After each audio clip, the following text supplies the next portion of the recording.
Hi friends, welcome to Veena Rachi vlogs. ಇವತ್ತು ನಾನು ಒಂದು ನಿಮಗೆ ಈಸಿಯಾಗಿರುವಂಥ ಮನೆಯಲ್ಲೇ ಮಾಡ್ಕೊಳ್ಳೋವಂಥ ಸ್ವೀಟ್ ಹೇಳ್ಕೊಡ್ತಾ ಇದ್ದೀನಿ. ಇದು ಬಂದು ಮಿಲ್ಕ್ ಪೇಡ.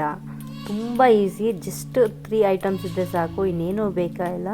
ಈ 3 ಐಟಮ್ಸಿಂದ ಮನೆಯಲ್ಲೇ ಈಸಿಯಾಗಿ ನಾವು ಪೇಡ ರೆಡಿ ಮಾಡ್ಕೋಬೋದು. ಏನು ಬೇಕು ಇದಕ್ಕೆ 3 ಐಟಮ್ಸು ಅಂದರೆ, ಇಲ್ಲಿ ನಾನು ಹಾಲು ಪೌಡ್ರು 1.5 ಕಪ್ ಯೂಸ್ ಮಾಡ್ತಾಯಿದ್ದೀನಿ.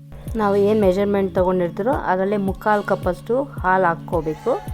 ಇಲ್ಲಿ ಹಾಲು ಬಿಸಿ ಹಾಲು, ತಣ್ಣಕ್ಕೆ ಫ್ರಿಜ್ಜಲ್ಲಿ ಇಟ್ಟಿರೋ ಹಾಲು ಬೇಡ, ರೂಮ್ ಟೆಂಪ್ರೇಚರಲ್ಲಿರೋ ಅಂಥ ಹಾಲನ್ನ 3/4 ಕಪ್ ಅಷ್ಟು ಹಾಕ್ಕೊಂಡು ನೀಟಾಗಿ ಎಲ್ಲೂ ಗಂಟಾಗದಿರೋಂಗೆ ನೀಟಾಗಿ ನಾವು ಮಿಕ್ಸ್ ಮಾಡ್ಕೋಬೇಕು. ನೋಡಿ ನಾನು ತೋರಿಸ್ತಾ ಇದ್ದೀನಲ್ವ, ನೀಟಾಗಿ ಒಂದು ಸ್ವಲ್ಪನೂ ಗಂಟಿಲ್ದಿರ ಮಿಕ್ಸ್ ಮಾಡ್ಕೋಬೇಕು.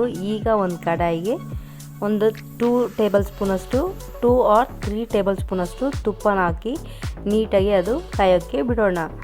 ನೋಡಿ ನಾನು ಇಲ್ಲಿ 3 ಟೇಬಲ್ ಸ್ಪೂನ್ ಹಾಕಿದ್ದೀನಿ. ಅದು 1 ಸೆಕೆಂಡು ತುಪ್ಪ ನೀಟಾಗಿ ಕರಗೋವರೆಗೂ ವೆಯ್ಟ್ ಮಾಡಿ.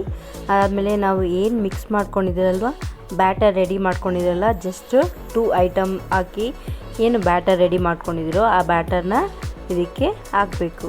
ಸೊ ನೀಟಾಗಿ ಆ ತುಪ್ಪ ಜೊತೆಗೆ ಇದನ್ನು ಹಾಕಿ ನೀಟಾಗಿ ಎಲ್ಲೂ ಗಂಟಿಲ್ದಿರೋಂಗೆ ನೀಟಾಗಿ ಮಿಕ್ಸ್ ಮಾಡಬೇಕು. ನೋಡಿ ನಾನು ಮಿಕ್ಸ್ ಮಾಡ್ತಾಯಿದ್ದೀನಲ್ವ, ಸೊ ಆ ಥರ ಸ್ವಲ್ಪ ಗಟ್ಟಿ ಆಗೋವರೆಗೂ ನೀಟಾಗಿ ಮಿಕ್ಸ್ ಮಾಡ್ಕೋಬೇಕು.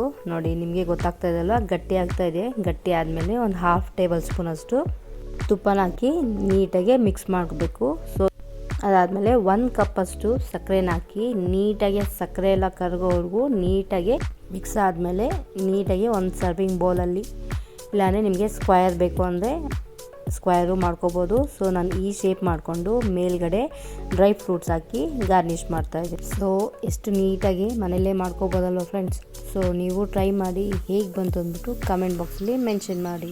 ಸೊ ಯಾರೆಲ್ಲ ನನ್ನ ಚಾನಲ್ನ ಸಬ್ಸ್ಕ್ರೈಬ್ ಮಾಡ್ತಿದ್ರೆ ನೋಡ್ತಿದ್ರೆ ಪ್ಲೀಸ್ ಸಬ್ಸ್ಕ್ರೈಬ್ ಮಾಡಿ. ವೀಣಾ ರಚಿ ವ್ಲಾಗ್ಸ್ ಮತ್ತೊಂದು ರೆಸಿಪಿ ಅಥವಾ ಬ್ಯೂಟಿ ಟಿಪ್ಸ್ ಜೊತೆ ಸಿಗೋಣ. Bye friends, take care.